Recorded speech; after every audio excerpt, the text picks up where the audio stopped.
Muchas gracias por esa acogida tan cariñosa. Gracias por tantas voces de ánimo. Pero sobre todo, gracias por orar. Gracias por cada oración que ustedes hacen por nosotros los sacerdotes. Gracias. Yo quisiera a cada uno de los orantes darle mi abrazo agradecido y también yo aplaudirlos a ustedes, porque tengan la certeza de que con su oración ustedes están sosteniendo a la iglesia. La iglesia se sostiene del amor de Dios que se expresa también en la oración de ustedes.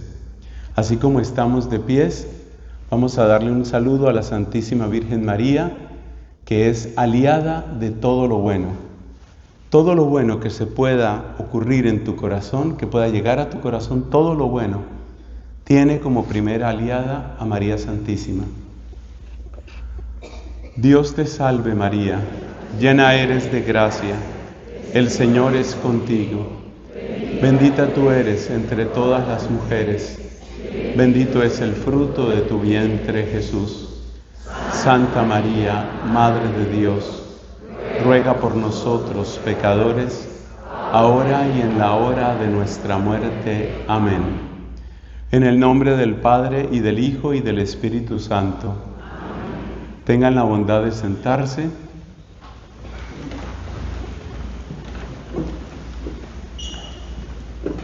Hermanos queridos,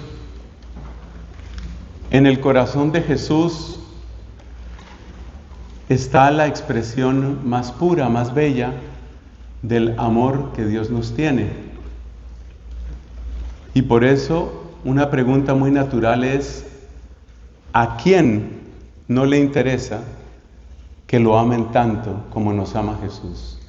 ¿A quién no le puede interesar tanto amor? Y sin embargo, el amor de Jesús ha sido rechazado muchas veces con indiferencia, con ingratitud, incluso con ofensas, blasfemias, sacrilegios. ¿Por qué sucede esto? Es una pregunta que se han hecho los santos. Así, por ejemplo, encontramos a San Francisco de Asís, que se preguntaba entre sollozos: ¿por qué el amor no es amado? Y se quejaba con gran dolor y repetía: el amor no es amado. ¿Por qué sucede esto? Nuestra enseñanza en esta oportunidad gira en torno al llanto de San Francisco de Asís y a esa pregunta: ¿por qué el amor no es amado? Probablemente nos podemos decir: bueno, hay gente mala que hace sacrilegios y hay gente mala que es fría y dura con Dios, pero yo lo conozco, yo lo amo. Esa enseñanza no es para mí. Algunas personas pueden pensar eso. Pero cuando uno descubre la baja calidad que tiene el propio amor, uno se da cuenta que también uno ha sido ingrato. Cuando uno se da cuenta de cuánta tibieza uno tiene, de cuánto tiempo ha perdido, de cuántas oportunidades ha dejado pasar, entonces uno también siente dolor. Y siente dolor porque tampoco nosotros hemos amado al Señor como Él se merece. ¿Y cuál es la manera como Él se merece ser amado? Él mismo nos lo contó en el libro del Deuteronomio, capítulo 6. Escucha, Israel, el Señor nuestro Dios es solamente uno. Amarás al Señor tu Dios con todo el corazón, con toda el alma, con todas las fuerzas. Y ahí nos damos cuenta que también nosotros le hemos puesto resistencia al amor de Dios. También nosotros nos hemos resistido a ese amor. Y por eso este mensaje No va únicamente para los que podríamos llamar enemigos de Dios o enemigos de la fe. Este mensaje va también para nosotros mismos, para que descubramos cuánto nos falta crecer en el amor. El amor no es amado. Ese era el llanto de nuestro amado San Francisco de Asís. Pero ese también es el llanto de muchos otros santos que descubren la terrible desproporción entre todo lo que Dios nos da y lo poco y mal y tarde y tibio que nosotros le retornamos. Así que entender cuáles son las barreras, cuáles son los obstáculos que tenemos frente al amor de Dios es no solo necesario, yo diría es indispensable. Surge una cuestión. El amor de Dios es incondicional. Dios no nos pone condiciones. Decía precisamente el Papa Francisco, me parece una frase muy feliz: Dios está más dispuesto a perdonar que nosotros a pecar. El amor de Dios es incondicional. Entonces, ¿eso qué significa? Que el problema no está en Dios. El problema está en nosotros. Y hay una comparación muy antigua y muy bonita que nos ayuda a comprender lo que estoy tratando de decir. Piensa en la luz del sol. ¿De dónde proviene la luz del sol? Proviene de las reacciones de fusión nuclear que suceden en lo más profundo de esa inmensa estrella. Dentro de esas reacciones está una tremenda presión y una tremenda temperatura que hace que se fusionen átomos de hidrógeno produciendo átomos de helio. Esa reacción genera energía en forma de fotones. Esos fotones se producen miles de kilómetros en el interior del Sol. ¿Cuánto tiempo tarda un fotón en salir del Sol? Bueno, ya se comentaba un poco en la introducción que me ha gustado siempre la ciencia. ¿Cuánto tiempo tarda un fotón en salir del Sol? Un fotón tarda, de acuerdo con lo que han estudiado los científicos, cerca de 100,000 años. Ese fotón que se produjo allá tiene que rebotar millones y millones y millones de veces. El camino para que ese fotón que se produjo en el corazón del Sol pueda salir es supremamente tortuoso. De manera que la parte más corta del camino de los fotones es desde la superficie del Sol hasta llegar a nuestros ojos, hasta llegar a tu retina. ¿Cuánto se demora ese fotón desde la superficie del Sol hasta tu retina? 8 minutos. Poquito más. 8 minutos. Pero antes de esos 8 minutos han tenido que pasar 100,000 años para que ese pobre fotón salga del Sol. Ese fotón dura 100,000 años en tratar de salir, o sea que los fotones que llegan a nuestras retinas son todos fotones viejos.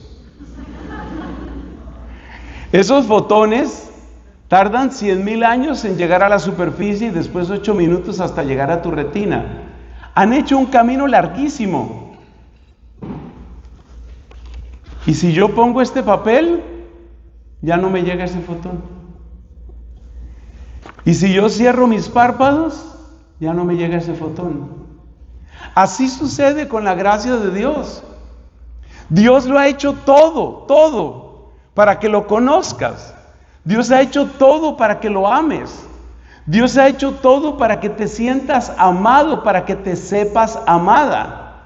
Pero si hay un obstáculo que es el equivalente de poner el papel o el equivalente de cerrar los ojos, todo ese camino se ha desperdiciado.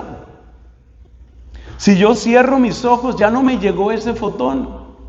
Aunque hay algunos fotones que logran atravesar la delgada piel de los párpados. Entonces los obstáculos no están de parte de Dios. Los obstáculos están de parte nuestra. Y eso significa que la tarea de quitar esos obstáculos es la tarea más bella que tú puedes hacer para que se cumpla en ti la palabra que está en la primera carta de Juan. Te sugiero que las citas bíblicas que vamos a ir dando, las escribas, después las buscas en internet. La primera cita que nos interesa es: hemos conocido el amor que Dios nos tiene y hemos creído en Él. Esa frase está en la primera carta de San Juan en la Biblia. Repito, hemos conocido el amor que Dios nos tiene y hemos creído en Él. Amigos, toda la vida cristiana consiste en eso, en que conozcamos el amor que Dios nos tiene y creamos en Él. No son palabras que yo me invento. Están en el capítulo 17 de San Juan, otra cita bíblica. No se imaginan la alegría que me produce ver a la gente católica tomando sus apuntes, escribiendo las frases. Es algo que me llena así el corazón. Entonces la segunda frase es una frase que Cristo le dice al Padre Celestial: en esto consiste la vida eterna, que te conozcan a ti, oh Padre, y a tu enviado Jesucristo. Ahí se juega todo, en que conozcamos el amor que Dios nos tiene y creamos en Él. Y en eso consiste la vida eterna, en que conozcamos a Cristo y en Cristo. Y gracias a Cristo y a través de Cristo conozcamos al Padre Celestial.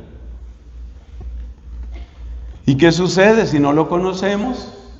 Entonces se cumple lo que dijo el profeta Amós. Otra frase. El papel mío cuando digo estas frases es que la persona que no está escribiendo siquiera en su celular empiece a sentirse culpable. If English is your first language, you probably can say to yourself, what's wrong with me? ¿Qué está pasando que no estoy escribiendo estas citas bíblicas? O sea, yo no viajé desde el sol 100,000 años, pero yo viajé desde Colombia. Yo viajé miles de kilómetros para estar aquí contigo. Bueno, no más regaños en el próximo minuto. Hermanos, entonces dice el profeta Amós: mi pueblo perece por falta de conocimiento. Si una persona no se siente amada, si una persona no conoce el amor de Dios y entra en una crisis existencial pavorosa, va a considerar el suicidio. Si una persona tiene una dificultad en su trabajo y no se siente valorada, y esa persona al mismo tiempo tiene un problema en su matrimonio y no se siente amada ni valorada, esa persona, es lo más normal, va a entrar en una terrible crisis y seguramente va a tener ansiedad y va a tener una cantidad de problemas.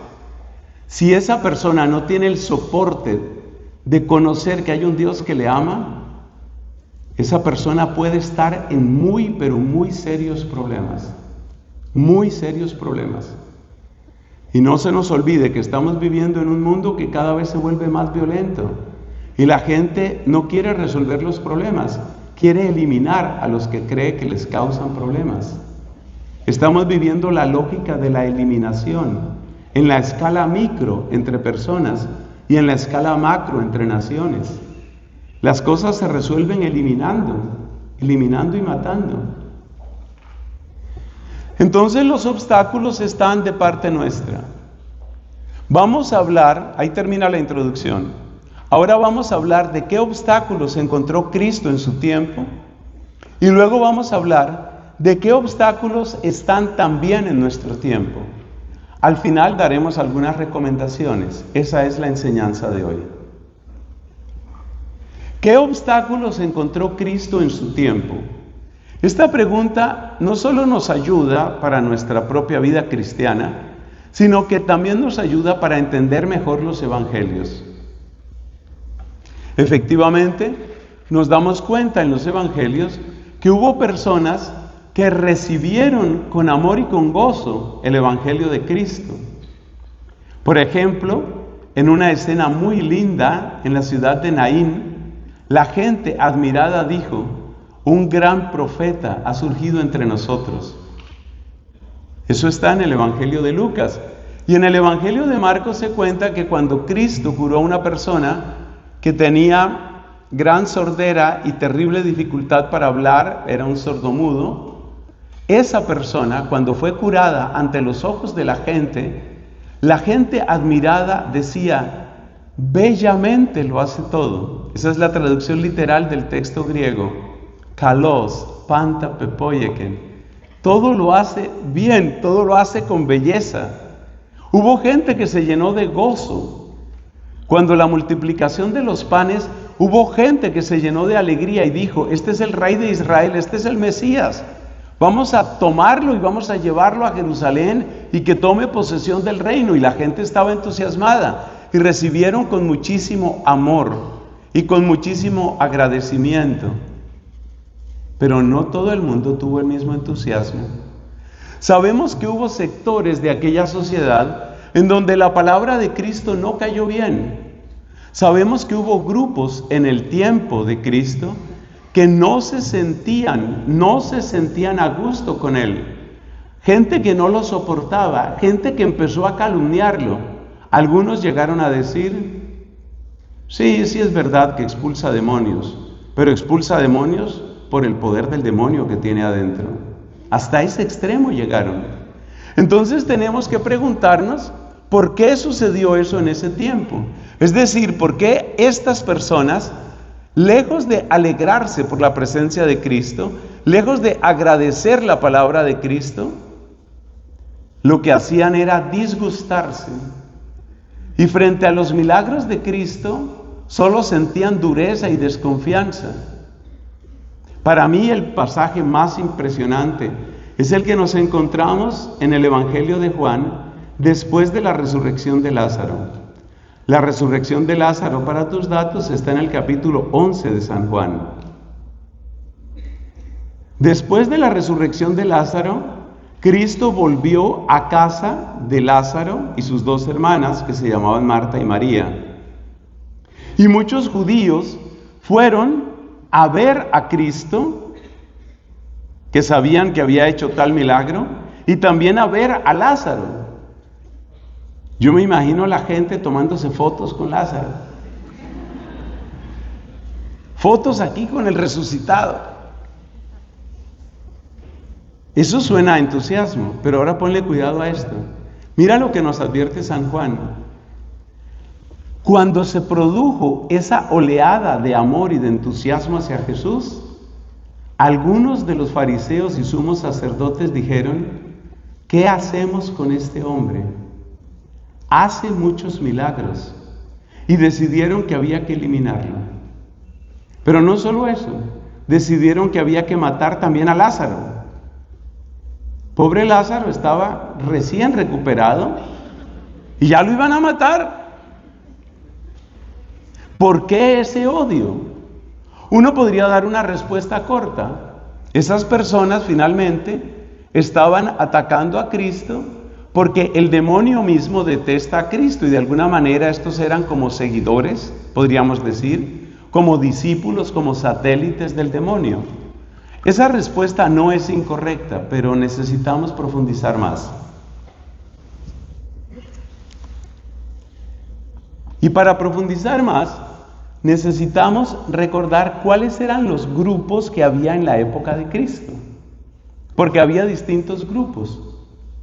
Desde muchos siglos atrás, desde miles de años atrás, el judaísmo no ha sido una religión unificada. Eso sigue hasta nuestro tiempo. En nuestro tiempo hay judíos que creen que hay una vida después de la muerte. Y hay muchos judíos que no creen eso. Pero este no es un estudio sobre el judaísmo, sino un recordar cuáles eran los grupos que había en ese tiempo. Las palabras como fariseo, saduceo, herodiano, son palabras que probablemente nos suenan familiares. Y esas palabras las recordamos porque son parte de los grupos que se opusieron a Cristo muy, pero muy vigorosamente. Los fariseos, que eran muy amigos de los escribas, los herodianos, que en cierto sentido eran cercanos, políticamente eran cercanos a los saduceos. ¿Por qué ellos no amaban a Cristo? ¿Qué daño les hacía Cristo? ¿Por qué Cristo encontró esa resistencia en ellos? Pero además tenemos un grupo bastante aguerrido, un grupo violento, que eran los llamados celotas. Parece que entre los apóstoles del Señor, entre los 12 apóstoles, había 2 que venían del grupo de los celotas. Uno se llamaba Simón, lo mismo que Simón Pedro, pero obviamente era otro Simón. Y la Biblia lo llama así, Simón el celota o el celote. El otro era Judas Iscariote. ¿Qué pasó para que el amor de Cristo no pudiera llegar a los fariseos? ¿Qué pasó para que el amor de Cristo no pudiera llegar a los escribas, a los saduceos, a los herodianos, a los celotas? Eso es lo que vamos a tratar de explicar brevemente. Y repito, esa explicación nos va a ayudar, nos va a servir, no solo para nuestra propia vida, porque creo que todos tenemos algo de fariseo, algo de saduceo, algo de celota. Nosotros también tenemos de lo mismo que ellos, pero además nos va a ayudar a entender la Biblia. Vayamos caso por caso, pero brevemente. Empecemos por los celotas, entre los cuales tenemos a 2, ya los dije, Simón el celota o celote y Judas Iscariote. Pero esos 2 tomaron 2 caminos distintos, mientras que uno es San Simón apóstol, el otro es Judas Iscariote el traidor. ¿Qué era lo que querían los celotas? Los celotas eran una fuerza que debemos calificar de guerrillera. Eran una especie de guerrilla. Y ellos estaban convencidos de que había que hacer con los romanos lo mismo que unos 2 o 3 siglos atrás se había hecho con la gente del imperio helenístico.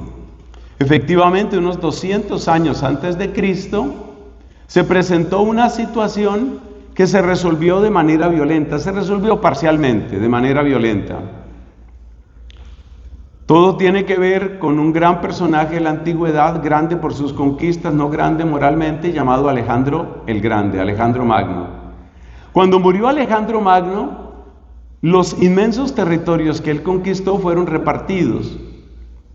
Y una parte de esos territorios dio origen a lo que se conoce como el imperio helenístico.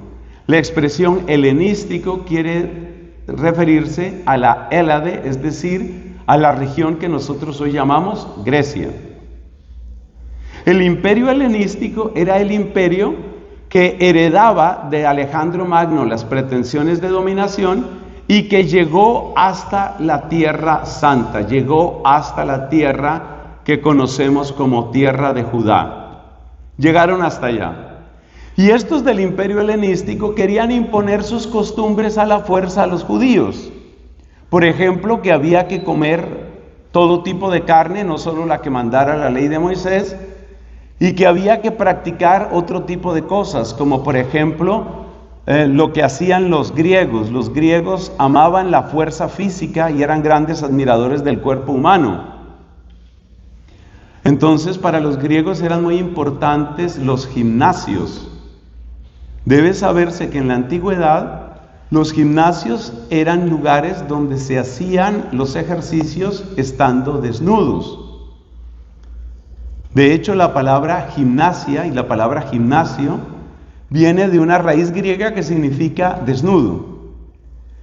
Y eso de la desnudez tiene su importancia porque cuando los judíos, los varones, sobre las mujeres no nos dicen nada, cuando los varones judíos iban a practicar la costumbre de los gimnasios, tenía que notarse forzosamente que eran circuncidados. Entonces, el imperio helenístico, unos 200 años antes de Cristo, quería imponer todas estas costumbres entre los judíos. Pero hubo una familia de judíos la familia de Judas Macabeo, que se opuso resueltamente a esa imposición. Judas Macabeo y su familia iniciaron una revuelta en forma de guerrilla contra el imperio helenístico. Ellos se echaron al monte y hacían ataques sorpresivos, terriblemente violentos, para mantener el hostigamiento en contra del imperio helenístico y echarlo fuera. La estrategia relativamente funcionó, en el sentido de que el imperio helenístico pues finalmente se quitó de ese lugar. Pero no fue un triunfo real, porque el imperio helenístico, más que por obra de los macabeos, cayó por la presión de otro imperio, el imperio romano. El hecho es que en la memoria colectiva de los judíos quedó que había algo maravilloso, que era luchar contra el imperio que nos invade. Los celotas querían aplicar esa misma lógica con los romanos. Lo que ellos pensaban era, si esto nos sirvió con el imperio helenístico, o para decirlo más corto, con los griegos, pues nos va a servir también con los romanos. Lo que ellos querían era un golpe decisivo, hostigamiento total y luego un golpe decisivo que expulsara a los romanos y que le permitiera al pueblo elegido recuperar su independencia. El poder inmenso que Cristo manifestaba con sus palabras, con su liderazgo, con sus milagros, causaba gran entusiasmo en muchas personas, también en los celotas. Los celotas pensaban que ese Cristo, que era capaz de multiplicar panes y de sanar enfermos, que era capaz de calmar una tempestad con su sola palabra, ese Cristo que tenía poderes tan maravillosos, indudablemente podría convocar una fuerza masiva que finalmente echara fuera a los idólatras, incircuncisos, opresores, paganos, es decir, a los romanos. Pero Cristo decepcionó a los celotas, incluyendo a Judas Iscariote. Los que estudian la figura de Judas Iscariote llegan a la conclusión de que uno de los factores que llevó a Judas a traicionar y vender a su maestro fue precisamente la decepción. Judas, al darse cuenta que en el corazón de Cristo, corazón de Jesús, al darse cuenta que en el corazón de Jesús tiene tantísima importancia la misericordia y el perdón, se sintió decepcionado. Porque la lógica del Iscariote era la lógica de la violencia, la lógica de despliegue rotundo de poder para sacar, para echar afuera, para darle una terrible patadota a esos romanos y expulsarlos para siempre. Esa era la idea que tenía Judas Iscariote. Por supuesto, él quedó decepcionado y todo indica que ese fue uno de los factores por los que él decidió vender a Jesucristo. Es decir, este líder que lo tiene todo para darnos una maravillosa victoria, se ha quedado con unos temas de mansedumbre, de perdón, de misericordia, de amar al enemigo. Con eso no vamos a ninguna parte. Lo que se necesita es un puño resuelto y acabar con esos tipos. Esa era la manera de pensar de ellos. Por consiguiente, quedémonos con esta palabra para cerrar el subcapítulo de los celotas. ¿Qué les pasó a los celotas? La palabra es decepción. Y cuando una persona se decepciona de Cristo, cuando una persona se decepciona de Dios, no solo no cree en Él, sino que se convierte en enemigo de la fe. Vamos a otro caso. Debemos hablar juntamente de los fariseos y los escribas. ¿Quiénes eran los escribas? Como ya lo sugiere su nombre, eran la gente más ilustrada, eran la gente más estudiosa de la época. Prácticamente la vida de un escriba consistía en estudiar y estudiar y estudiar. ¿Estudiar qué? Pues la palabra de Dios, estudiar las Escrituras. Pero los escribas no se limitaban a estudiar las Escrituras. Los escribas también estudiaban las diferentes corrientes de interpretación de la Escritura.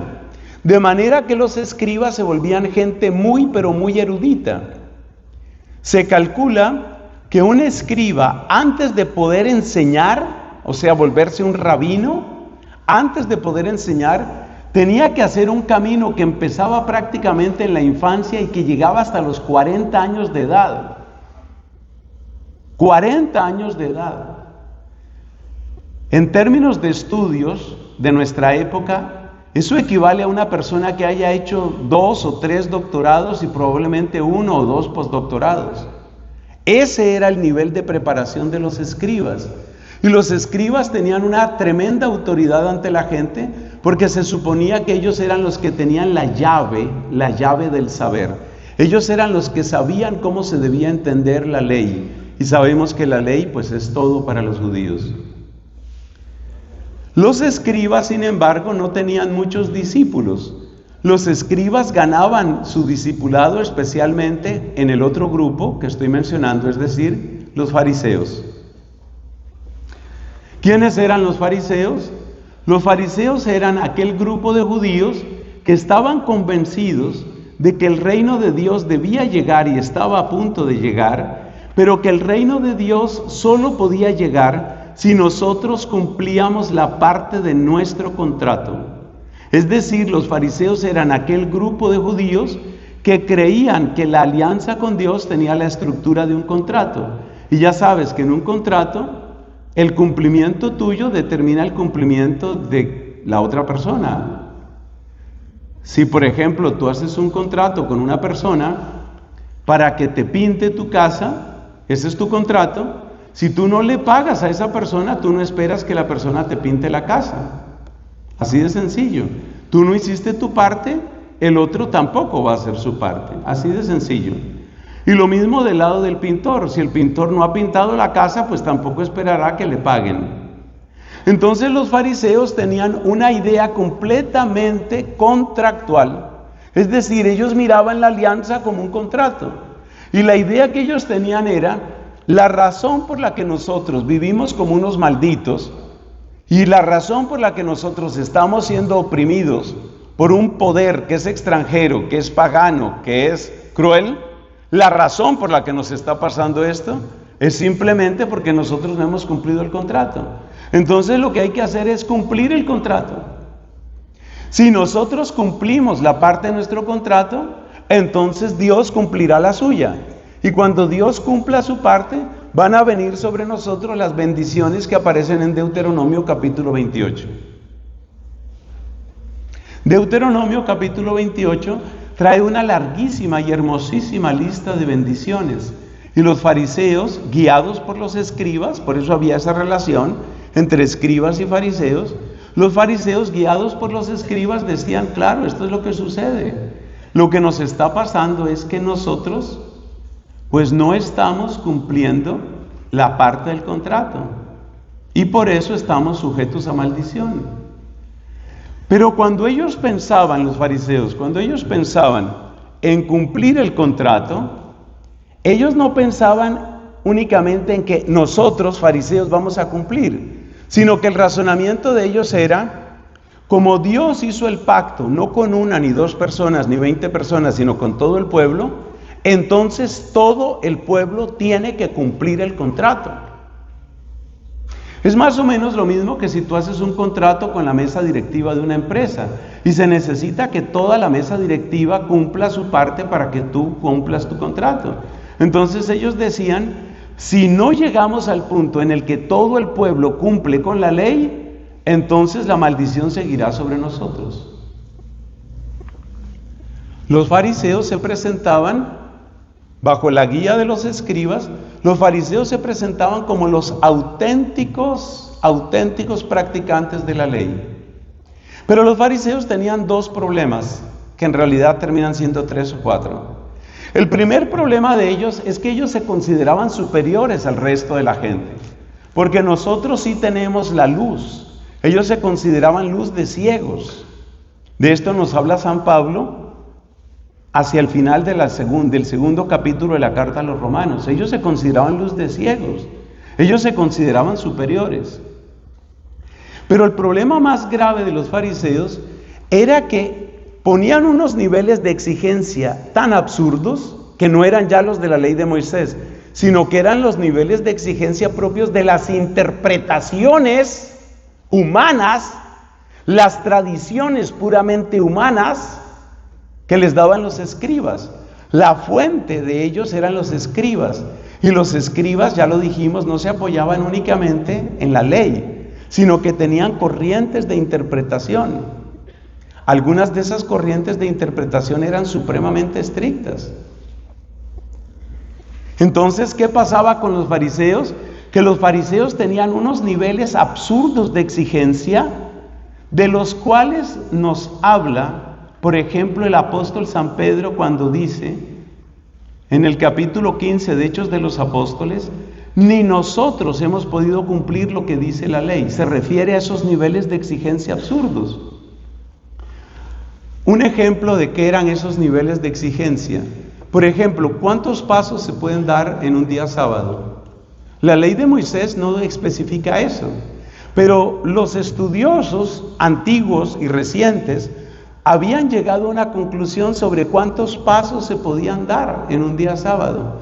Entonces tú imagínate en qué se convertía el sábado para esta gente. Desde el momento en el que me levanto, por ejemplo, para ir al baño, ya tengo que empezar a contar pasos. Si el baño está lejos, si estoy mal del estómago, problema grave, tienes que seguir contando pasos. Imagínate, haz un día, haz el juego del fariseo, pero por favor solo por un día, que no se te vuelva costumbre. Haz el juego de tratar de contar los pasos. Bueno, tú dirás, para eso tengo mi reloj inteligente, que me va contando los pasos. Pero ese es solo un ejemplo. Entonces los fariseos se volvieron arrogantes y se pusieron a un nivel de exigencia que ellos mismos no alcanzaban. Y como no lo alcanzaban, empezaron a retorcer la ley, porque finalmente lo que ellos querían era experimentar las bendiciones de abundancia y prosperidad de parte de Dios. Entonces se ponían a retorcer la ley, a interpretarla caprichosamente para lograr parecer buenos, sabiendo que ellos mismos no alcanzaban. Hay un ejemplo que Cristo les da a ellos, y este ejemplo es interesante. En la ley de Moisés había distintas formas de ofrenda que se podían hacer al templo. Una manera de ofrenda se llamaba corbán. La ofrenda llamada corbán era algo así como tomar algo que es tuyo, que puede ser parte de tu ganado, parte de tu cosecha, parte de tu casa, parte de tu dinero, y dedicarlo al templo. Y la idea que había en la ley de Moisés sobre el corbán era que lo que tú ofrecieras a Dios como corbán, nadie lo puede tocar. Es decir, ya no se puede utilizar para otra cosa. Los fariseos amaban la ley de Moisés, pero amaban la ley de Moisés tratando de derivar de ella las bendiciones de Deuteronomio 28, que básicamente son bendiciones de prosperidad. Si usted lee Deuteronomio 28, usted se encuentra con que de lo que se habla ahí es de mucha abundancia. Por ejemplo, no vas a perder una sola cría de tus ganados, no vas a perder una sola cosecha. Vas a tener tanto dinero, pero tanto dinero, que otros van a tener que pedirte prestado a ti. Tú jamás tendrás que pedir prestado. Entonces, como estos estaban enamorados de la prosperidad, ellos querían tener dinero. Ellos querían anticipar de alguna manera la prosperidad que les prometía la ley de Moisés. Pero al mismo tiempo querían ser supuestamente fieles a la ley de Moisés. ¿Sabes qué se inventaron con el tema del corbán? Imagínate una persona que tiene sus papás enfermos. En aquella época no había ningún tipo de seguro social, no conocemos que hubiera ningún Medicaid o cosa parecida en el siglo I. Entonces, ¿qué pasaba? Que los papás dependían de los hijos. Pero imagínate un fariseo que tenía a los papás enfermos. Como él tenía que cubrir todos los gastos de los papás ancianos y enfermos, se le iba en eso su dinero. Y ellos eran amantes, pero muy amantes, como los escribas, tremendamente enamorados del dinero. ¿Por qué amaban tanto el dinero? Porque el dinero era el resumen de las bendiciones de Deuteronomio 28. Es decir, al que Dios ama, Dios le da muchísimo. Y por consiguiente, nosotros queremos experimentar el amor de Dios, que significa experimentar mucha abundancia. Entonces, ¿qué hacías? De esto se dio cuenta Cristo y Cristo lo denuncia en el Evangelio. Entonces, ¿qué hacían los fariseos? Tengo papás enfermos, pero si me pongo a gastar dinero en ellos, me quedo sin nada. ¿Sabes lo que se inventaron estos tipos? Declaraban corbán el dinero con el que iban a ayudar a los papás. Entonces, el dinero con el que yo pudiera ayudarte, mamita, papito, yo te quiero mucho, mi mamita, mi papito, yo te quiero inmensamente, pero es que resulta que el dinero con el que yo te podía ayudar es corbán. Y como el dinero es corbán, yo no lo puedo gastar en ustedes porque es dinero para el templo. Y entonces el papá decía, bueno, pues entonces dalo al templo. No es que lo estoy administrando yo. Entonces te das cuenta de cómo en los fariseos se daban tres cosas. Primero, una arrogancia porque se creían superiores. Eso es lo primero que tenían ellos. Segundo, unos niveles absurdos de exigencia. Tercero, ahí estamos ante el origen de la hipocresía. Era tan alta la exigencia, que era una exigencia ficticia, porque dependía de tradiciones humanas. Era tan alta la exigencia que ellos jamás hubieran podido llegar ahí, entonces se volvieron hipócritas. Primero, arrogantes. Segundo, hiperexigentes. Tercero, hipócritas. Pero como de todas maneras se creían superiores a los demás y no estaban dispuestos a compartir con nadie, entonces eran crueles, eran indiferentes frente a la necesidad del prójimo. Pues ya te das cuenta, si eran capaces de negarle un pan al propio papá en necesidad, ¿qué le iba a suceder a las demás personas? Toda la teoría de los fariseos dependía de que todo el mundo les hiciera caso, porque recuerda lo que dijimos, el contrato entre Dios y el pueblo fue el contrato entre Dios y todo el pueblo, todo el pueblo. Ahora entra Cristo en escena. Y Cristo habla algo que era música en los oídos de los fariseos. El reino de Dios está cerca. Cuando Cristo decía el reino de Dios está cerca, los fariseos decían, por fin. Cristo sigue hablando, conviértanse, por fin.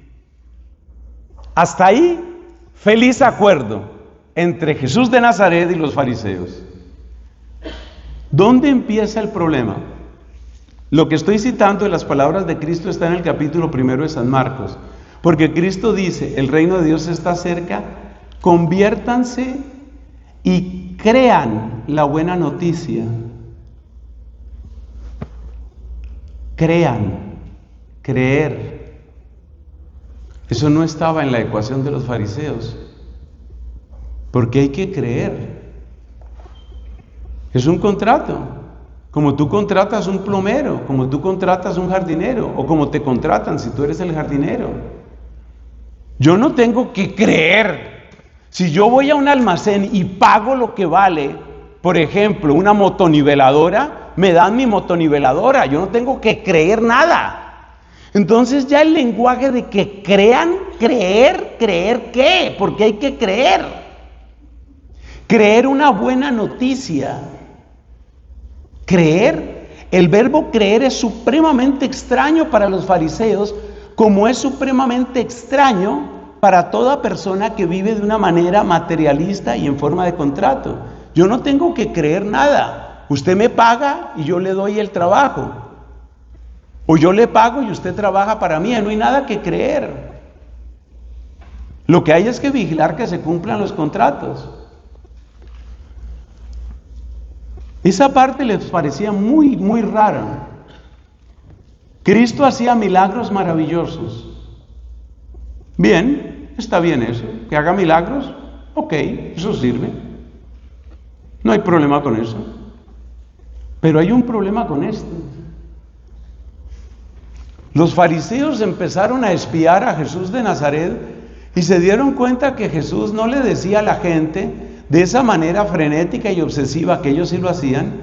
Jesús no le decía a la gente, y tienen que cumplir la ley. No, Él no dijo eso.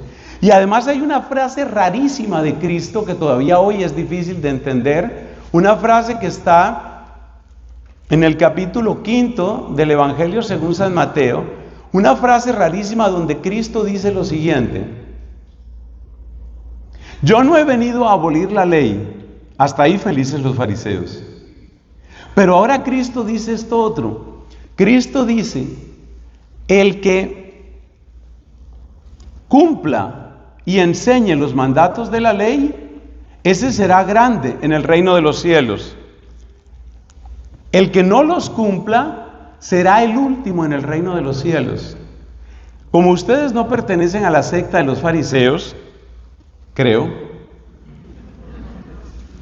ustedes no le notan nada de raro a esa frase, pero por favor métanse en la mente de un fariseo y díganme cómo se oye esa frase. Se la voy a repetir: el que cumpla y enseñe lo que manda la ley será grande en el reino de los cielos. El que omita, el que no cumpla o no enseñe lo que manda la ley será el último en el reino de los cielos. ¿Qué tiene de raro esa frase? Piénselo mientras aquí tomamos un sorbo.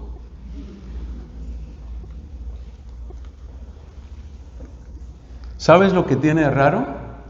Que un fariseo jamás hubiera dicho esa frase. Un fariseo hubiera dicho, el que no cumpla o no enseñe la ley es un maldito y está excluido y tiene que condenarse. Jesús no dijo que tenía que condenarse, dijo, será el último en el reino de los cielos. ¿Qué significa esa frase? Que incluso la persona que no ha sido capaz con la ley de Moisés, y eso somos todos los que estamos aquí, porque aquí me dijeron que Radio María había convocado a un sector de pecadores. Entonces, nosotros somos de la gente que no ha podido cumplir todo lo de la ley de Moisés. Quedémonos solamente con los 10 mandamientos. ¿Quién de nosotros podrá levantar la mano y decir, yo he cumplido todo? Yo por lo menos no podría levantar mi mano. Pero ¿qué dice Jesús? Que la persona que no cumpla todavía tiene cupo. Y eso les fastidiaba a los fariseos. ¿Cómo así que tiene cupo si no cumplió? Entonces ellos sentían que Jesús era un infiltrado, que Jesús era una trampa, porque si la gente empezaba a seguir a Jesús, no se iban a obsesionar como ellos decían que había que estar obsesionado con cumplir el contrato. Esa es la razón del odio de los fariseos y de los escribas contra Jesús. Los fariseos y los escribas decían, este tipo no puede venir de Dios. Este tal Jesús de Nazaret no puede venir de Dios. Y la razón por la que sabemos que no puede venir de Dios es porque no está diciendo que toca cumplir todo lo que nosotros decimos que toca cumplir. Y acuérdese que ellos afirmaban como obligatorio no solo lo de la ley de Moisés, sino también lo que les habían enseñado los escribas. Eso lo llama Jesús puras tradiciones humanas. Entonces, ¿cuál era el problema? Volvamos a los celotas. ¿Cuál era el problema de los celotas? Que tenían decepción, se decepcionaron de Jesús. ¿Cuál era el problema de los fariseos? Es muy difícil el camino que hemos recorrido, pero estas cosas es bueno escucharlas una vez en la vida. ¿Cuál era el problema grande de los fariseos? Que ellos empiezan a ver que, como dice la Escritura, muchos discípulos que ya tenían los fariseos empezaron a irse de ellos para irse donde Jesús. Porque el mensaje del amor, de la misericordia, de la gracia que predicaba Jesús, era un mensaje que cautivaba. Además, Jesús enseñaba con autoridad, nos dice la Escritura, capítulo 7 de San Mateo, de tal manera que si tú hablabas con un escriba, te salía con una bibliografía. Tú hablabas con un escriba y le hacías una pregunta, ¿qué tengo que hacer aquí? Y él te decía, mira, de acuerdo con tal rabino hay que hacer esto, y de acuerdo con este otro hay que hacer esto, y lo que dice este texto es tal cosa, y lo que dice el profeta es tal cosa, y lo que dice este salmo es tal cosa. La gente quedaba perpleja, la gente no sabía hacia dónde avanzar, porque el lenguaje de los escribas era el lenguaje de la pura erudición, pero no había algo que les mostrara el camino. En cambio, Cristo hablaba claramente, como por ejemplo se nota en el Evangelio del día de hoy, el que se leyó hoy en la misa. El que se case con una mujer divorciada le hace cometer adulterio. Ese era el estilo de Jesús. Jesús hablaba directo, hablaba claro, hablaba rotundo. A Jesús se le entendía. Tú tal vez puedes sentir que Jesús te está dando una bofetada, pero es una bofetada que te deja bendecida la mejilla. Ese era Jesús, ese es Jesús. Entonces, ¿cuál fue el problema finalmente? Resumiendo toda esta historia, pero les repito, esta es una historia que uno tiene que oír por lo menos una vez en la vida. ¿Cuál fue el problema de los escribas y fariseos? Se llama envidia. Estaban perdiendo todo su trabajo, todo su esfuerzo y todos sus discípulos, porque la gente se iba con Jesús. Envidia. ¿Y cuál era el problema de los saduceos y de los herodianos? Los saduceos eran la gente que vivía mucho mejor, eran la casta sacerdotal, vivían en Jerusalén, sabían cómo manejar el tema de las donaciones del templo para hacerse con buen dinero. Siempre será una tentación de los sacerdotes, lo han dicho muchos papas. El último, pues el Papa Francisco nos ha hablado a los sacerdotes de esa manera: cuidado con enamorarte del dinero, porque vas a terminar traicionando tu vocación. Entonces los saduceos tenían una vida supremamente cómoda. Los saduceos estaban muy bien, pero muy bien. Pero no era solamente un tema de dinero el de los saduceos. Los saduceos estaban bien, no solo, pues como dicen en inglés, well off. No es solo que estuvieran well off. El tema de ellos es que ellos estaban seguros. No solo es que estuvieran bien, sino que ellos estaban seguros. Eran la gente que tenía unos manejos políticos increíbles. Sabían cómo manejar la cosa con Pilato, cómo manejarse con Herodes. Sabían cómo mantener el contrato. Y cuando los romanos les dijeron: cuidado con una revuelta, cuidado con una revuelta, ellos respondieron rápidamente y organizaron su propia policía. Los saduceos organizaron su propia policía en el templo para controlar que el templo, que era el lugar más candente de la época, no fuera foco de rebeldías. O sea que eran supremamente inteligentes, o más que inteligentes, eran astutos. Eran astutos para conservar lo suyo, eran astutos para conservar sus privilegios, eran astutos para cuidar sus intereses, eran astutos para moverse como peces en el agua en un entorno político supremamente complicado. Esos eran los saduceos. Y esos eran los herodianos. Se llaman herodianos los que de alguna manera estaban cerca de la corte del rey. Por favor, ponle comillas a ese rey, porque no era un rey verdadero, era un rey impuesto, era un impostor, el rey Herodes. Entonces, herodianos y saduceos, finalmente, ¿qué era lo que tenían? Pues lo que tenían era miedo. No alarguemos más esta historia. Ellos tenían miedo de perder su seguridad, de perder sus privilegios, de perder sus ganancias. Ese miedo aparece muy claramente en esa palabra que dijo uno de ellos, Caifás. ¿Qué dijo Caifás? Estaban discutiendo qué había que hacer con Cristo en el Sanedrín. Y de repente Caifás dijo, esta es una expresión muy judía: ustedes no entienden nada. Ustedes no entienden nada. No se han dado cuenta que es preferible que muera uno por todo el pueblo y no que perezca el pueblo. Van a venir los romanos y van a acabar con el lugar santo. ¿Cómo se llama eso? Se llama miedo. ¿Qué era lo que tenían saduceos y herodianos? Tenían miedo. Entonces cerremos la segunda parte de esta enseñanza. La segunda parte de esta enseñanza es qué pasó con los grupos que vivían en el tiempo de Cristo. Y hemos encontrado que los celotas tenían decepción. Hemos encontrado que fariseos y escribas tenían envidia. Gracias por responder, señora. Por favor, un premio para la señora cuando termine la reunión. Entonces, fariseos y escribas tenían, y saduceos y herodianos tenían. Eso es.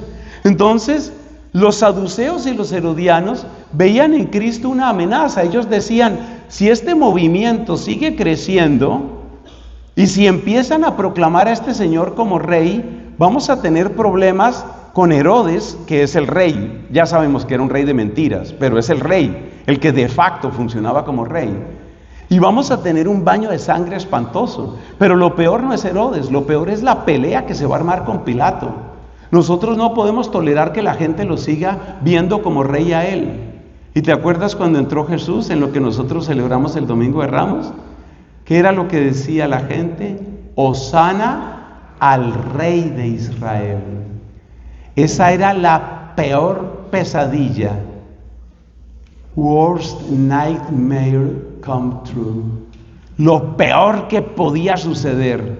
Pero ¿cómo así? ¿Cómo así que este tipo se declara rey?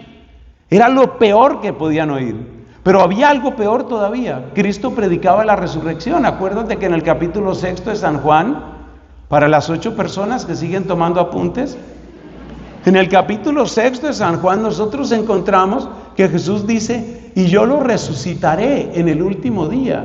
Y Cristo estaba predicando la resurrección y a los saduceos pocas cosas les causaban tanto terror como que se hablara de la resurrección. ¿Saben por qué? Porque los más valientes guerreros de la época de los macabeos eran la gente que creía en la resurrección. El que cree en la resurrección está dispuesto a hacerse matar porque sabe que tendrá vida. Para los saduceos no creían en la resurrección, como muchos judíos de hoy no creen que haya nada después de la muerte. Esa es la situación del judaísmo actual. Entonces, ¿qué pasa? Pues pasa que estos saduceos y estos herodianos tenían terror de que Cristo se declarara rey, y sí se declaró rey, o mejor dicho, admitió que lo proclamaran rey. Y Cristo dijo, si estos no aclaman, aclamarán las piedras. O sea, es un hecho incontestable. Y Cristo predicó la resurrección. Cerramos entonces. ¿Cuáles son las 3 palabras que resumen el rechazo a Cristo en los evangelios? La primera palabra es decepción, la segunda palabra es envidia y la tercera palabra es miedo. ¿Qué tienen en común esas 3 palabras? Esas 3 palabras, si tú las examinas bien, tienen en común que son distintas formas que tenemos los seres humanos para proteger nuestro pequeño imperio, para proteger nuestro ego. ¿Sabes que cada uno de nosotros tiene una cosa que se llama ego? Y muchos de nosotros hemos vivido de una manera egolátrica. Muchos de nosotros hemos vivido alrededor de nuestros intereses. Hay gente que alimenta su ego, por ejemplo, llenándose y llenándose de dinero, o llenándose y llenándose de poder, o llenándose y llenándose de placer, o cualquier cosa. Y cuando tu ego empieza a alimentarse, seas hombre o mujer, seas joven o viejo, seas extranjero o nacional, no me importa, no tiene nada que ver. Cualquier cosa que tú seas, si tú empiezas a alimentar tu ego, ¿sabes lo que sucede? Que tú empiezas a crear un imperio. Entonces, ¿en dónde está el problema si nos vamos a la Biblia? ¿Qué tienen en común la decepción, la envidia y el miedo? Tienen en común que son expresiones de un ego que se siente amenazado. Escribe eso que te conviene. Es decir, la enseñanza de la Biblia es que uno finalmente rechaza a Cristo porque uno siente que su imperio está siendo amenazado. Y ahora puedo decirte la frase de una manera más completa. Mi imperio está amenazado por el reinado de Él. No hay espacio para 2 jefes en mi corazón. Yo no sé si ustedes sienten el escalofrío que yo siento cuando pronuncio estas palabras. No hay espacio para 2 jefes en tu corazón, ni en el mío. Entonces, si en tu corazón tu ego ha creado un imperio de ideas, un imperio de ideología, un imperio de procedimientos, un imperio de privilegios, si tu corazón ha creado un imperio y llega a Cristo, tu imperio se siente amenazado. Y cuando tu imperio se siente amenazado, tú no quieres que entre victorioso en su humilde asno. Tú no quieres que Cristo entre victorioso, porque tú eres Jerusalén, una Jerusalén que Cristo quiere conquistar. Y si tu corazón ha creado un imperio y tu imperio es de dinero, o tu imperio es de popularidad, o tu imperio es de lo que sea. Y te voy a dar solo 2 ejemplos y pasamos, bueno, ya hemos entrado en la última parte de nuestra enseñanza. Te voy a dar 2 ejemplos. Un ejemplo que me parte el alma, ustedes no se imaginan cuánto, y por eso empecé esta reunión agradeciéndoles, casi con lágrimas en los ojos, que ustedes oren por mí y por todos los sacerdotes. Un imperio que yo he visto crecer es el imperio de la popularidad. Y yo he visto sacerdotes que se han ido al abismo por ser populares. O mejor dicho, por no perder su imperio de popularidad. Por eso cuando la gente me dice a mí, ¿cuántos seguidores tienes? Pues a fecha de hoy en YouTube estoy como en 560 y algo mil seguidores en YouTube y 130 y algo mil en Instagram, y bueno, por ahí van las cifras, algo más de 100,000 en Facebook. Tampoco es tan grande, no es tan grande. Pero ¿saben cuál es el miedo que a mí me da de eso? El miedo está en que uno se enamore de eso.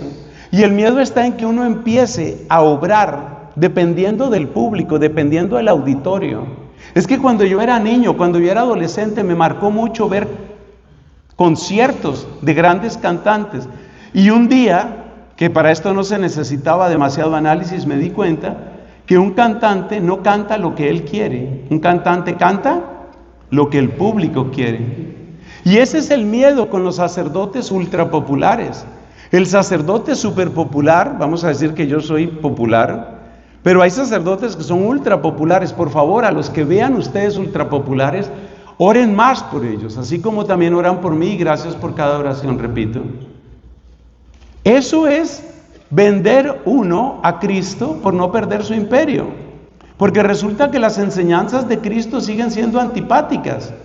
Ustedes se imaginan lo que es tener 3 millones, 5 millones de seguidores y repetir la frase de Cristo, la misma que yo cité hoy en esta predicación.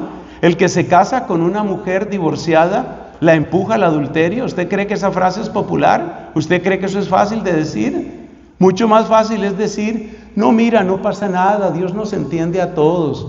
¿Tú crees que es fácil decirle a una persona que tiene una severa tendencia homosexual, decirle a esa persona, lo que Dios quiere para ti no es que consigas tu pareja de tu mismo sexo? Eso no es lo que Dios quiere para ti. ¿Tú crees que eso es fácil decirlo? Sabiendo que muchas personas inmediatamente te van a calificar, sin haber oído más argumentos ni más cosas que tú les puedas decir, te van a calificar de enemigo de la raza humana, atrasado, dinosaurio, anacrónico, inquisidor. Y como resulta que yo pertenezco a esta comunidad que se llaman los dominicos, que fuimos los que empezamos la Inquisición, entonces ¿qué me toca a mí? Cuando yo llego a un edificio siempre tengo que ver cuántas puertas de salida hay. No es fácil. Entonces, cuando uno se vuelve muy popular, uno crea un imperio. Y mi imperio pueden ser 2 millones de seguidores o 10 millones de seguidores. Ese puede ser mi imperio.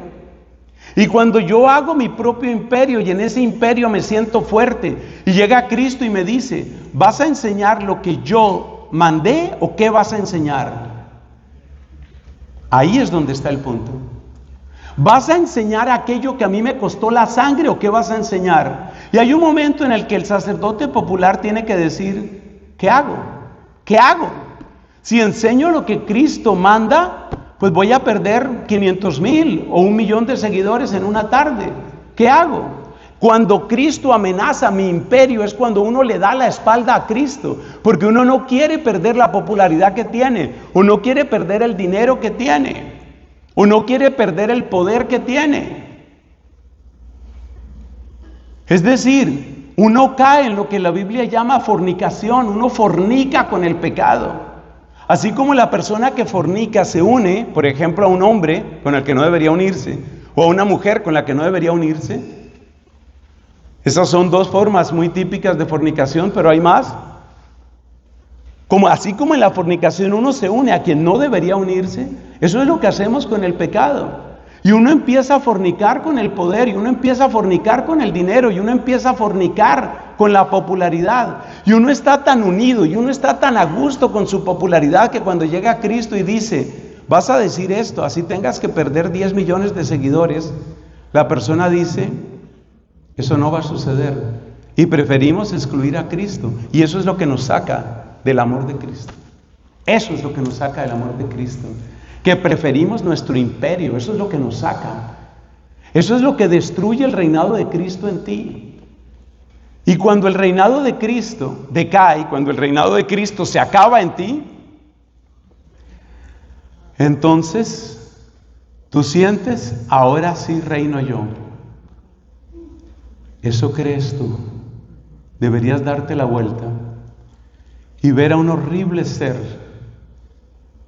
que se suele describir con cuernos y con ojos de fuego y con aliento de azufre y con una risa asquerosa que te repite, sigue, sigue, hijo mío, sigue, sigue, sigue, que ya eres mío, sigue, sigue. Y uno cree que reina, uno cree que reina. Uno está sirviendo a Satanás. Uno está sirviendo a Satanás, así de sencillo. Entonces ahora entendemos dónde está el obstáculo. El obstáculo está en que uno hace imperios. ¿Y los imperios quiénes los hacemos? Los hombres, las mujeres, los adultos, los adolescentes, los niños, los ancianos, los enfermos, los sanos. Todos, todos. Porque esa capacidad nuestra para hacer imperios proviene finalmente de una raíz pútrida que está en cada uno de nosotros y que es la raíz que viene del pecado original. Y uno pone todo su valer en eso. Uno pone todo su valer en que yo estoy haciendo mucho dinero. Uno pone todo su valer en que mira cómo me aplauden. Uno pone todo su valer en que tengo muchísimos amigos. O como aquel rico del Evangelio de Lucas, uno pone todo su valer en que tuve una gran cosecha y tengo bienes asegurados para muchos años. Y Cristo le repite a esa persona, necio, esta noche te pedirán tu alma, ¿de qué servirá lo que has acumulado? ¿Tienes 15 millones de seguidores? ¿Tienes 150 millones de seguidores? ¿Tienes 1.500 millones de seguidores? ¿Cuál de ellos te va a salvar de la muerte que viene esta noche para ti? Ese es el lenguaje de Cristo. Pero es un lenguaje que muchas personas no quieren oír. No quieren oír. Entonces ahí entendemos que el mensaje de la Biblia sigue siendo actual para nosotros, porque el problema que ellos tenían, en el fondo es el mismo problema de nosotros, aunque en nosotros no sea exactamente de la misma manera, pero el problema sigue siendo el mismo. ¿Y el problema qué nombre tiene? Pues el nombre que tiene ese problema es que también nosotros hacemos imperios, o sea que es tu imperio o el reinado de Cristo. Ese es el resumen. Tu imperio o el reinado de Cristo. Y tu imperio puede parecer muy bonito.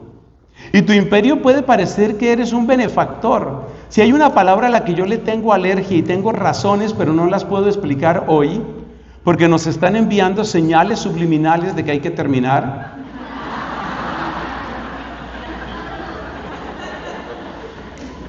Si hay algo que les puedo asegurar, amados hermanos, es que nosotros creamos imperios, cada uno de nosotros, y no soportamos que alguien venga a quitarnos nuestro imperio. Y ahí viene la respuesta, la pequeña conclusión de esta enseñanza, después de nuestro recorrido bíblico y la aplicación práctica. Entonces, ¿cuál es la única manera de experimentar siempre, siempre, siempre el amor de Dios? Hay una frase que me encanta. Si yo me rindo, si Cristo me vence, yo gano. Quédate con esa última parte y escribe lo que te conviene. Si no lo escribes, grábatelo, por favor. Si vienes, por ejemplo, con tu esposa, díselo a tu esposa, porque las esposas no olvidan nada.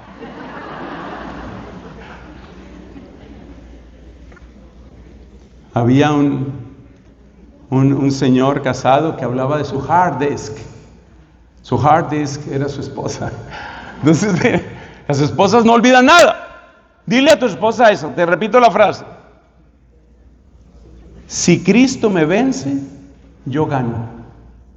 Porque si Cristo me vence, mi imperio, ¿Y ya saben quién está detrás de esos imperios de egoísmo? Si Cristo me vence, mi imperio se rompe. Cuando mi imperio se rompe, queda la pelea entre Cristo y las tinieblas, y gana Cristo. Y cuando Cristo gana sobre las tinieblas y mi imperio no existe, entonces yo me convierto en oveja de Cristo. Yo me convierto en oveja de su rebaño. Y hay dos pensamientos preciosos. Uno es de San Juan Crisóstomo. San Juan Crisóstomo tiene una frase así, de esas que Dios le regaló. Ustedes saben que Crisóstomo quiere decir boca de oro. San Juan Crisóstomo tiene una frase preciosa. Dice él: muchas veces nos sentimos tentados de volvernos lobos en un mundo agresivo, inhóspito como este. Uno a veces quiere volverse lobo. Y dice San Juan Crisóstomo: no te vuelvas lobo. Cristo no pastorea lobos. Quédate como oveja, pero oveja de Cristo. Y eso es lo que hace Cristo. Cristo desarma mi imperio. En mi imperio yo era un lobo. ¡Wow! Yo era un lobo que caía sobre cualquiera. Y llené mercados, y llené estadios, y llené Twitter, y llené Facebook, y llené TikTok, y lo llené todo. ¡Soy grande! Soy grande. Ese era mi imperio. Cristo destruyó mi imperio. Cuando Cristo destruyó mi imperio, yo descubrí que yo no era ningún lobo. Yo descubrí que yo era una oveja. Pero ahora soy oveja de Cristo. Y Cristo pastorea ovejas, dice San Juan Crisóstomo. Cristo no pastorea lobos. Y la otra frase, que tuve que aprendérmela porque me encanta, porque me enamora, porque me llega al alma, es de Nuestra Señora, la bendita Virgen María, la que inspira todo lo bueno, la que apoya todo lo bueno. Bendita sea la Madre de Dios. Mira la frase de María: Idu gedule curiu, ecce ancilla Domini. Aquí está la esclava del Señor. Ese es el camino para abrirse al amor de Dios. Me rindo ante ti, me rindo ante ti, tú ganas. Dile hoy, vamos a tener al Santísimo Sacramento en unos minutos. Dile a Jesús, dile: me rindo, tú ganas. Dile eso. Entrégale ya tu imperio antes de que sea demasiado tarde. Entrégale tu imperio. Ese imperio que tú dices: pero ¿y cómo yo? Padre, si yo soy una jovencita que además pesa 54 kilos y toma jugo verde. ¿Cómo puedo tener un imperio yo? Ay, mamita, usted supiera todos los imperios que ya tiene. También las niñas de 52 kilos también tienen sus imperios. Ahora, si usted está en el orden de 280 a 300 libras, probablemente tiene un imperio muy grande. ¡Ríndete! Ahora que lo veas, ríndete. Ahora que lo tengas ahí, ríndete. Cuando lo veas ahí, ríndete y dile: Señor Jesucristo, tuyo soy y tuyo quiero ser. Señor Jesucristo, me rindo ante ti. Eso fue lo más grande, la mejor decisión que tomó San Agustín. Probablemente la mejor inteligencia que conoció el primer milenio cristiano. Esa fue la tremenda decisión que tomó San Francisco de Asís, a quien recordábamos al principio de esta predicación. Él se rindió. Ríndete tú ante Él. Entrégale tu imperio. Pequeño o grande, entrégaselo. Tú descubrirás que cuando le entregas tu imperio, Él vence a lo que tenía poder sobre ti. Y cuando Él vence a lo que tenía poder sobre ti, tú eres oveja de su rebaño. Y mira lo que dice Cristo, y con esto termino. Mi Padre me ha dado las ovejas y nadie las arrebatará de mi mano. Nadie. Tú eres oveja de Jesús y nadie te va a quitar de la mano de Jesús, que es el buen pastor, el que da la vida por las ovejas. Nadie te va a sacar de ahí. Pero es necesario que te rindas y te reconozcas oveja de Él. Ponte de pie un momento para una pequeña oración. Cerramos esta enseñanza y nos preparamos para la adoración con el Santísimo Sacramento.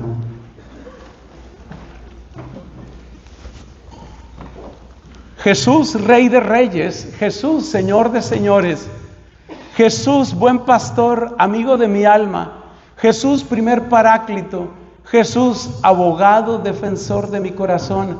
Jesús, que intercedes ante el Padre en favor de cada uno de nosotros. Jesús, apiádate de mí y apiádate de esta asamblea. Jesús, toma mis manos y derrama bendiciones de tu poder sobre este pueblo, sobre estos hombres amados, sobre estas mujeres hermosas, hermosas con tu hermosura, bendecidas por ti. Bendice a estas mujeres, bendice a estos hombres.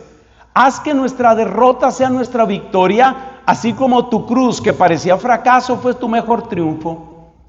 Hoy, Señor, hoy queremos entregarte nuestras armas, hoy queremos entregarte nuestro imperio, hoy queremos entregarte todo lo que tenemos y somos.